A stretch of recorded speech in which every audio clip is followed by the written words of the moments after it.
안녕하세요. 새벽하늘 김태훈입니다. 이번 영상은 월급쟁이 초보자가 2천만 원 정도로 경매를 시작해서 돈을 벌 수 있는 방법에 대해서 알려드릴 겁니다. 역대급 부동산 규제로 부동산 투자가 굉장히 복잡해졌습니다. 하지만 핵심만 알면 오히려 쉽게 수익을 낼 수 있습니다. 자, 그럼 시작에 앞서서 제가 여러분들께 질문을 하나 드려볼게요. 2천만 원을 부동산에 투자를 했어요. 얼마를 벌 수 있을까요? 여러분들의 기대 수익이 얼마인지가 궁금합니다. 500? 아니면 1000? 아니면 100% 수익률 정도는 나야 한다. 2천만 원 정도는 벌어야 한다. 라고 생각하시는 분도 계신가요? 좋습니다. 오늘 알려드릴 내용은 2천을 투자를 해서 2,500을 벌 수 있는 방법에 대해서 말씀을 드릴 거예요. 그렇다고 어려운 것도 아니에요. 말씀드렸듯이 초보 직장인도 충분히 할 수 있는 쉬운 방법을 알려드릴 거니까요. 영상 끝까지 시청해 주시길 바라겠습니다. 자, 시작합니다. 인천 서구 청라동에 있는 오피스텔입니다. 외형적으로 봤을 때 건물 괜찮아 보여요. 대지권은 2평이 좀 넘고요. 건물 면적은 11평이 좀 넘어요. 이 정도 사이즈면은 임대하기도 좀 수월할 것 같고요. 매매도 무난하게 좀 될 것 같은데, 물론 주변의 수요를 좀 봐야 됩니다. 그 얘기는 제가 좀 뒤에서 해 드릴 거고요.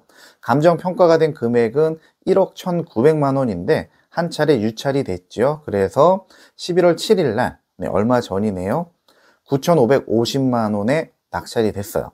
입지를 좀 살펴볼 건데요.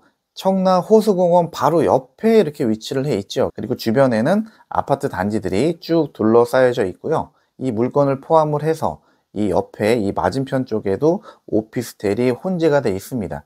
1인 가구의 수요를 충족시켜주는 역할을 하게 되겠죠. 그리고 자세히 보시면 이렇게 점선들이 쭉 보이는데요. 바로 7호선 연장 구간입니다. 지금 공사를 막 열심히 하고 있고요. 27년에서 29년도 사이에 개통이 될 예정입니다. 그럼 바로 이곳에 지하철역이 들어선다라는 거고요. 7호선 같은 경우는 강남 라인과도 바로 연결이 되는 좋은 노선이기 때문에 가격에 영향을 충분히 미칠 수 있어 보이고요. 위쪽으로 쭉 해서 지금 이 화면에는 안 보이지만 이렇게 해서 바로 공항철도랑도 연결이 됩니다. 청라지구 같은 경우는 인천공항에서 일을 하는 사람들의 수요지이기도 하기 때문에 공항철도랑 연결이 된다면 그 파급력은 더 좋아질 걸로 예상이 되겠죠.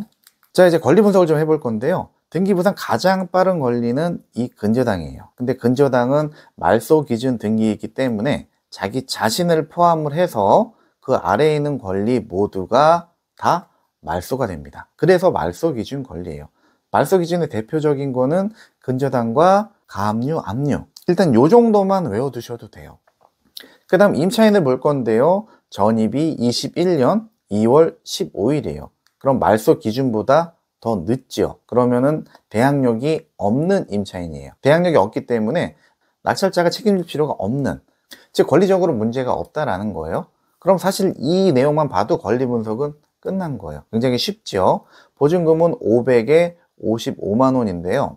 소액 임차인에 해당이 되기 때문에 500만 원 보증금 전액 다 배당을 받을 것이고요. 그럼 아무래도 명도를 진행하는 과정에 있어서 수월하겠죠. 손해보는 게 없는 임차인인 거잖아요. 어쨌건 권리적인 문제는 없는 거예요. 그래서 깔끔하게 정리가 됐습니다. 이제 가장 중요한, 사실 권리 분석보다 지금 말씀드리는 게 더 중요한 거예요. 시세 파악. 권리 분석은 사실 조금만 공부를 하면 그렇게 어렵지 않거든요. 조금 전에 보여드렸던 것처럼 제가 말씀드린 내용 정도만 알아도 쉽잖아요. 그런데 시세 파악을 하는 게 가장 어려운 건데, 지금 이 물건 같은 경우는 그다지 어렵지 않아요. 마치 아파트처럼 KB부동산에 이렇게 매물도 올라와 있고요. 실거래가도 이렇게 나와 있어요.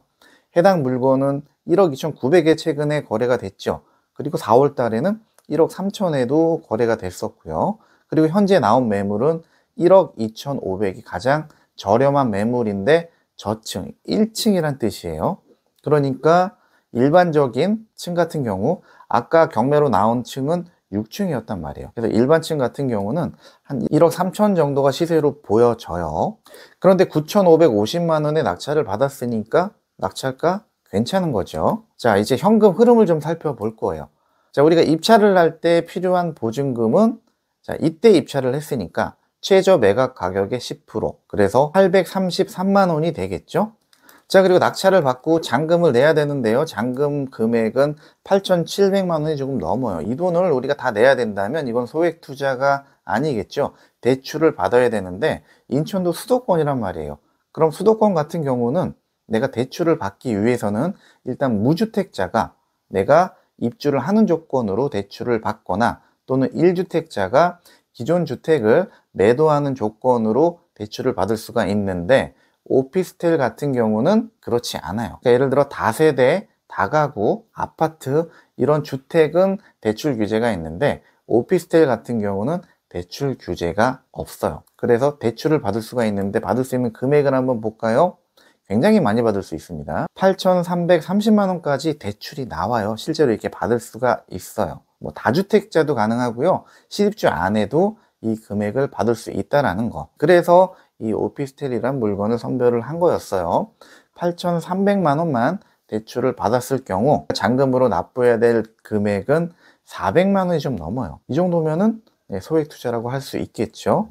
자, 그 다음에 명도를 하고 뭐 인테리어 할 게 있다면 인테리어도 좀 하고 그렇게 해서 전세를 놓을 거예요. 바로 단기 매도 바로 팔아버리면 안 될까요? 안 되는 건 아닌데, 자, 오피스텔 같은 경우 사실은 아파트보다 훨씬 더 어려운 투자예요. 특히 세금적인 부분에서 오피스텔은 어려워요.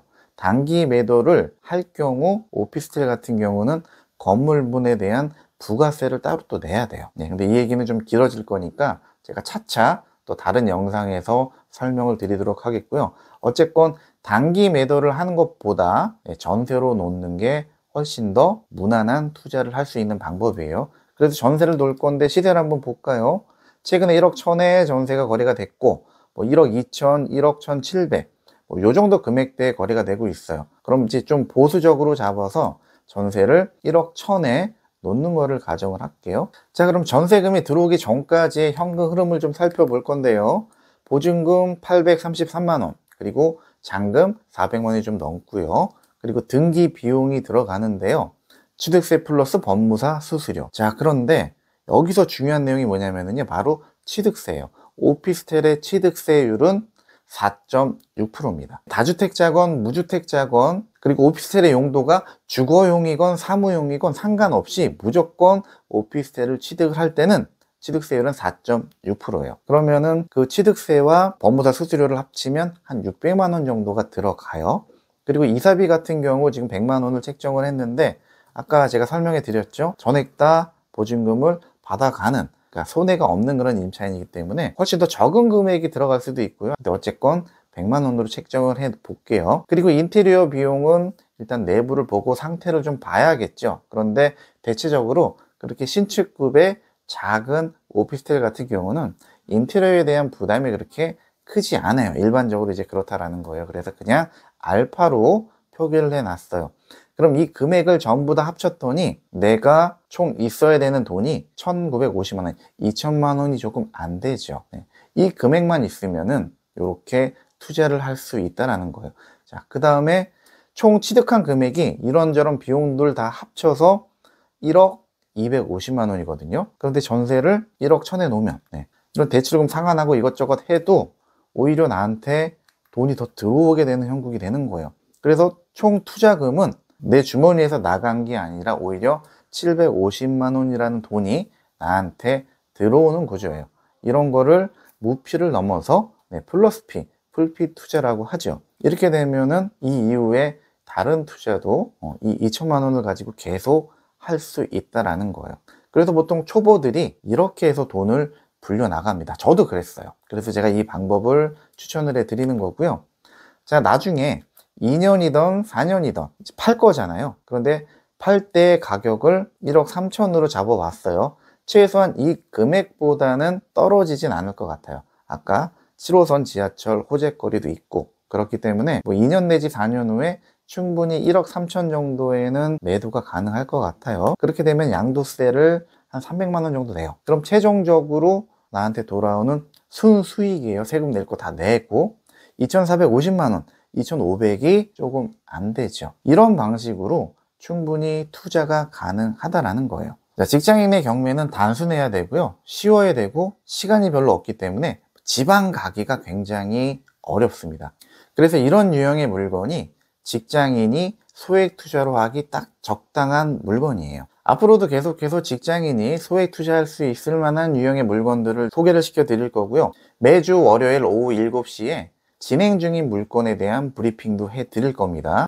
구독하셔서 꾸준히 보시면 큰 도움이 되실 겁니다. 지금까지의 영상이 여러분들께 도움이 되셨다면 좋아요도 꼭 눌러주시고요. 또 좋은 영상으로 찾아뵙도록 하겠습니다. 감사합니다.